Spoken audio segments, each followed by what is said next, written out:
Bom, galera, tá entrando no ar a nossa terceira e última edição desta segunda-feira, como sempre, com muitas informações para vocês. Então já chega, ó, deixando o dedo no like no começo do vídeo, que me ajuda bastante. Quem for novo no canal, por favor, já se inscreva, ativa o sininho das notificações e, claro, sigam minha conta pessoal no Instagram. Beleza? Ó, aproveitando que vocês estão felizes e motivados com o momento do gigantesco da colina, por que não comprar produtos oficiais e licenciados do Vascão lá na GoCase? Eles têm uma linha exclusiva do Vasco da Gama que vai desde capinha de celular, que você pode personalizar com o seu nome, fazer algo alusivo à sua família, garrafas térmicas, tem copo térmico também, 4 horas a bebida fica gelada e 2 horas mantém-se quente a bebida quente, carregador portátil, como é importante, né? Os celulares de hoje acabam não aguentando o dia todo, e também muitos outros produtos. Está passando para vocês aí na tela o nosso cupom e o QR Code. Se você usar o cupom GOVASCO, você ganha frete grátis e um descontinho extra no carrinho, tá? Comprando 2 capinhas, você leva 4. Corre lá na GoCase, não é produto só do Vasco, tá? Tem linha da Disney, tem linha da Marvel, tem muitos acessórios eletrônicos. Dá uma olhadinha no site da GoCase que vocês vão gostar. E pra quem é meu seguidor aí que torce para Flamengo, Fluminense, Botafogo, São Paulo, Palmeiras, Fortaleza, por aí vai, tem linha exclusiva desses clubes também na GoCase, tá bom? Aponta o seu celular aí no QR Code ou no link aqui no primeiro comentário fixado e use o cupom GOVASCO, beleza? Dito isso, vamos às informações. Primeira notícia, temos novidade do jogo entre Vasco da Gama e Nova Iguaçu na semifinal do Campeonato Carioca. A dupla Fla-Flu aceitou o pedido do Vasco. Então, no próximo domingo, 6h30 da noite, Vasco da Gama e Nova Iguaçu se enfrentarão no Maracanã. No sábado, um dia antes, a dupla Fla-Flu faz um dos jogos aí da semifinal. Na outra semana, inverte-se. Vasco e Nova Iguaçu fazem o seu jogo no sábado e a dupla Fla-Flu realiza seu jogo no domingo. O jogo entre Vasco e Nova Iguaçu, o mando do Vasco, está definido no Maracanã. O Nova Iguaçu não definiu ainda onde vai ser a partida. O presidente do Nova Iguaçu, Jânio Moraes, deu uma entrevista ao companheiro Gilmar Ferreira e disse que só vai decidir o mando depois do primeiro jogo. Eles estão de olho aí na situação de campeonato. Se o Vasco atropelar o Nova Iguaçu no jogo de ele e fizer uma goleada, eles vão visar o lado financeiro. Aí sim tem possibilidade do jogo ser no Maracanã ou no Newton Santos, deixando aí a venda de ingressos de forma à vontade para se comprar o máximo de ingressos e o Nova Iguaçu conseguir uma renda melhor. Se for encrespado, apertado o primeiro jogo e ficar a decisão para a segunda partida, a tendência é que eles levem o jogo para o Raulino de Oliveira, já que para o regulamento do Campeonato Carioca disputar-se as semifinais, tem que ser um estádio que tem capacidade de divisão meio a meio. O estádio do Nova Iguaçu não comporta, São Januário também não. Então sobra Maracanã, Newton Santos e o Raulino de Oliveira. Beleza? Vamos virar a chave? Vamos falar brevemente do jogo contra a equipe da Portuguesa. Cara, é uma cena muito pitoresca. Um PM foi preso. Ele foi conduzido à coordenadoria de polícia pacificadora, onde teve que prestar um depoimento. Qual o motivo, Diego? O que esse PM fez? Ele estava de folga, vascaíno, sem ingresso. Ele se utilizou da farda dele para poder ingressar ao estádio. Lá dentro tentou meter um migué, meio que foi tirando parte do fardamento, mas foi reconhecido por outros policiais que sabiam que ele estava de folga, e aí ele foi conduzido à delegacia e está passando por está passando por uma investigação, e ele teve uma prisão que eles chamam de prisão administrativa, tá bom? Então essa é a situação pitoresca envolvendo o jogo entre Vasco da Gama e Portuguesa. Ainda sobre o jogo, o Dimitri Payet foi às suas redes sociais agradecer o departamento médico do Vasco por conseguir colocá-lo a campo depois de um problema chato que ele teve de saúde. Ele teve uma gripe muito forte que o tirou, inclusive, da estreia do Vasco na Copa do Brasil. E o Payet agradeceu da seguinte forma nas suas redes sociais o departamento médico do Vasco: gostaria de agradecer imensamente a toda a equipe técnica e médica, bem como aos preparadores físicos que cuidaram muito bem de mim durante toda a semana, para que eu pudesse me recuperar e disputar essa importante partida. Obrigado também a todos por todas as mensagens e pelo carinho de ontem à noite no nosso caldeirão, todos juntos, e botou aí um punho cerrado, né, que é um símbolo aí da luta contra o racismo, tá? Esse foi o posicionamento do Payet sobre a questão da recuperação médica dele. Agora eu gostaria de trazer números de dois atletas que vivem um momento bem legal, tá? O nosso atacante, né? O trem tá solto, bota o homem pra correr. Zagueiro bateu no muro, é mais um gol do DVD. Gravem a musiquinha porque o homem tá brocando, hein? E vai ser legal a torcida cantar em São Januário no dia que ele fizer um gol numa partida importante.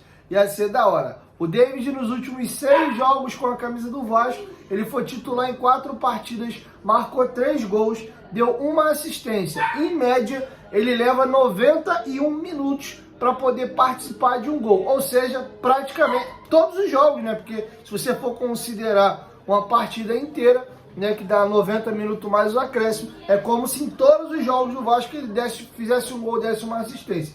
Por que dá 91 minutos, não dá diretamente um jogo, vamos assim colocar? Porque ele é substituído ao longo das partidas ou tem vindo do banco de reservas, tá? Mas interessante o tempo que o David leva para poder participar de um gol. Ele tem 13 finalizações, sendo 5 no gol, 13 dribles certos, e ele tem nota no SofaScore de 7,38. Ele é o vice-líder em gols e participações do Vasco. Até aqui tem 4 participações, tá? Já o nosso pirata, o Verratti, tem números incríveis. O Verratti tem, nesse momento, 29 jogos com a camisa do Vasco, 15 gols marcados e 3 assistências, tá bom? Para finalizar, uma notícia muito importante. Eu trouxe informação para vocês no final da semana anterior de que o Vitória havia procurado o Vasco para contratar o jogador. E naquela altura, o Maicon havia declinado do convite da equipe do Vitória, sendo que a janela fecha nessa sexta-feira e o Vitória não se deu por satisfeito. A primeira proposta, por exemplo, do Vasco pelo Cleiton Silva foi rechaçado. O negócio cozinhou, levou mais um tempo e o Vasco conseguiu concretizar isso hoje. E aí, no caso do Maicon, algo similar. Tem novidade. O Vitória não desistiu, voltou a carga em cima do David, em cima do Maicon, que no primeiro momento tinha recusado, e fez uma proposta com um bom salário por um contrato de 2 anos. Ele tem contrato com o Vasco até dezembro, o contrato dele acabou ano passado. Ele renovou por mais uma temporada e lá ele chega para ser titular. E o Maicon aceitou a proposta do Vitória, e informação dada pelo companheiro Vene Casagrande. E uma atualização importante feita pelo companheiro Carlos Berbet é que o jogador procurou o Alexandre Matos para solicitar a sua liberação, tá? O Vasco não tem interesse de negociar o jogador e está tentando cozinhar o galo, está tentando segurar a negociação, porque a janela fecha sexta-feira, vai ser muito difícil conseguir repor o Maicon daqui para sexta-feira, até porque o Vasco não estava esperando essa movimentação. Então, o Vasco não deseja liberar o jogador. Porém, a proposta para o Maicon é muito boa. O Vasco, inclusive, teria oferecido uma extensão de contrato para ele até o final do outro ano, mas o jogador manifestou, mesmo assim, o desejo de deixar o Vasco. E aí fica aquela primeira pergunta. Depende do tamanho da vontade do jogador sair. Se ele for ficar contrariado e, de repente, mudar a postura que até aqui foi incrível no Vasco e não curtir ficar no banco, pode ser um problema. Ele passou um pouco por isso no Santos e pode ser até que afete no desempenho dele dentro de campo, tá? Por outro lado, eu não gostaria que o Maicon saísse. O Vasco tem 5 jogadores para defesa, na minha opinião, de bom nível, 3 muito confiáveis, que é o Medel, o João Vitor e o Léo. O Maicon, dependendo da posição que ele atua e do tipo de jogo que o Vasco faz, também me agrada muito, principalmente numa linha de 4, com 3 zagueiros. Eu acho que ele fica um pouquinho mais deslocado, Mas enfim, é um cara que eu conto muito, campeonato é longo, tem lesão, tem suspensão. Não acho bom negócio o Vasco liberar o Maicon. Além da qualidade que o Maicon tem, é um líder nato e é um jogador de muita importância dentro do grupo. Enfim, a vontade do atleta tem que ser respeitada, mas eu acho que o Vasco tem que saber fazer valer também a importância que o atleta tem hoje para o grupo. E aí, cara, encerro aqui com um pensamento. A vida dá voltas e a vida é a roda gigante, né? Tem dia que você tá aqui em cima, tem dia que você tem aqui embaixo. O Maicon chegou chutado pela torcida do Vasco. A grande maioria dos analistas, não só dos torcedores, achava que a contratação não era boa. Passados aí mais ou menos, entramos no mês 3. Ele chegou na janela ali em julho, agosto, não, setembro, acho que foi setembro, né? Setembro, agosto, fazendo uma conta arredondada aqui, tem mais ou menos 6, 7 meses de Vasco da Gama. E hoje o Maicon virou uma peça fundamental e se deixar o Vasco, o torcedor vai lamentar. E uma parada que eu tenho colocado como mantra para minha temporada 2024 é não criticar a contratação, independente de qual seja, tá? Se eu não gostar muito do jogador ou se eu não conhecer, deixa jogar. O que torcedor do Vasco tem queimado a língua com as nossas contratações, muitos jogadores chegaram anônimos, desconhecidos, ou até mesmo vindo de passagens ruins em seus clubes anteriores, é o caso do Maicon, e tem entregado muito bem. O David teve um início claudicante, mas a reta final, esses últimos jogos do David, é importante lembrar que é um recorte, né? A temporada é longa e não dá para ter uma opinião definitiva, mas o último recorte do David é positivo. Ele tem feito bons jogos. Se ele manter esse desempenho, óbvio que em jogos de maior nível no Brasileirão, mas ele fez bons jogos nos clássicos, né? Importante frisar isso aqui. Vai ser um jogador que vai ajudar bastante, principalmente sendo uma opção vindo aí no segundo tempo na vaga do Alisson. Então, o Cleiton Silva aqui a galera não curtiu muito, torceu um pouquinho o nariz. Quero aguardar. E aí tá exemplo de vários atletas, né?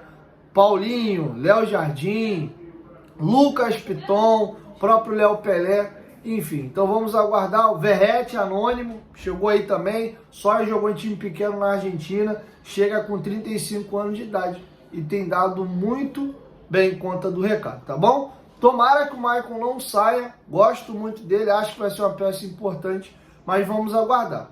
Entre ele e o Vitória tá tudo certo, o jogador pediu para ser liberado, tem que ter um acordo agora entre o Vitória e o Vasco. O Vasco não quer muito fazer esse negócio não, mas acredito eu, o Ramon Dias já falou sobre isso, no caso do Gabriel Peck, do Marlon Gomes, jogador que não queira estar no Vasco, não vai ficar. Então se o Maicon realmente bater o pé e falar, me libera, eu quero ir embora, o Ramon Dias vai ser o primeiro a falar, você quer ir? Então segue teu rumo. Aí o Vitória tem que fazer uma compensação financeira ao Vasco da Gama, beleza? 1, 2, 3, futebolaço, tamo junto família, e amanhã eu volto com a nossa primeira edição. Tamo junto.